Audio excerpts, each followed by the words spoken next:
పత్తిపాడు నియోజకవర్గం వట్టిచెరుకూరు మండలం కోవెలమూడి, ముట్లూరు, కారంపూడిపాడు గ్రామాల్లో పర్యటించిన స్థానిక ఎమ్మెల్యే బూల రామాంజనేయులు, కేంద్ర మంత్రి పెమ్మసాని చంద్రశేఖర్ గ్రామాల్లో పంట పొలాలను పరిశీలించారు. రైతులకు సుమారు 50,000 రూపాయల వరకు నష్టం జరిగి ఉండవచ్చని, ఈ వరదల వల్ల రైతులు ఎంతో నష్టపోయారని, ప్రభుత్వం తప్పకుండా రైతుల్ని ఆదుకుంటుందని వారన్నారు.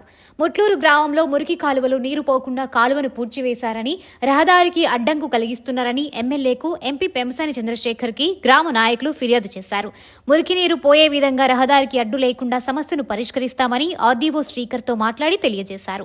రైతులకు, ప్రజలకు ప్రభుత్వం అన్ని విధాలా ఆదుకుంటుందని వారు ఈ సందర్భంగా తెలిపారు.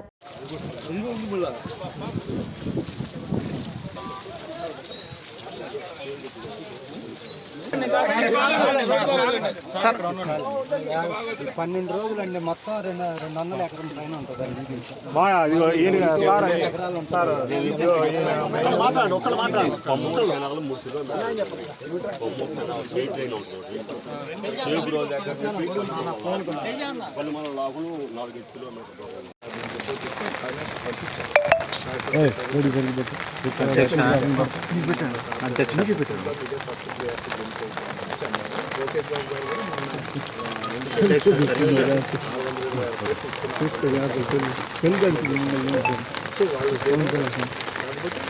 ఒకవేళ ఏదైనా ఫైనాన్షియల్ కన్స్ట్రెయింట్ వస్తే మీరు అన్నట్టు వాళ్ళు దానికి స్పెషల్ ప్రాజెక్ట్ వస్తుంది. రైతులు కూడా ఎకరాకి 500, 1000 రూపాయలు ఇవ్వడానికి సిద్ధంగా ఉంటారు. మొత్తం 500, 1000 పోగు చేస్తామని కదండి. తల ఒక 50,000, తల ఒక 1,00,000 కూడా ఇవ్వమన్నా కానీ ఇచ్చేస్తాం. అది అందరూ ఇస్తారా?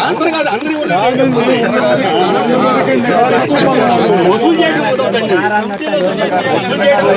ఎకరాకి 500 మనం ఇద్దాం. 5 సంవత్సరాలు ఆయన ఊరికి చెబుతాడు, లచ్చిస్తావా నువ్వు? వసూలు చేయాలా? లచ్చి నేను ఇస్తానంటే 2-3 వేల ఎకరాలు కంప్లీట్ పోతుంది. ప్రతి సంవత్సరం ఉంటుంది. అంటే ఎకరానికి 500 కాబట్టి 2-3 వేలు ఇస్తాం. సార్ ఏం జరుగుతుందంటే సార్, ఇప్పుడు డిసెంబర్ వచ్చేటప్పటికి ఆ వరదల్లో చేతికొచ్చే పంట పోతుంది. ఇప్పుడు వచ్చే వరదలకి వేసిన మొక్క పోతుంది. వీళ్ళైతే ఘోరంగా ఉంది సార్ పరిస్థితి. ఇంకా రైతు, గుంటూరు రైతు అనేది కానీ నిజంగా నష్టం. మీకు ఫస్ట్ నుంచి తెలుసు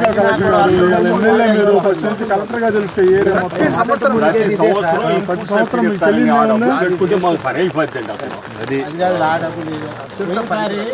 చంద్రబాబు నీటి సంఘాలు పెట్టినప్పుడు ఒక్కసారి 1 నిధులతో చేశారు.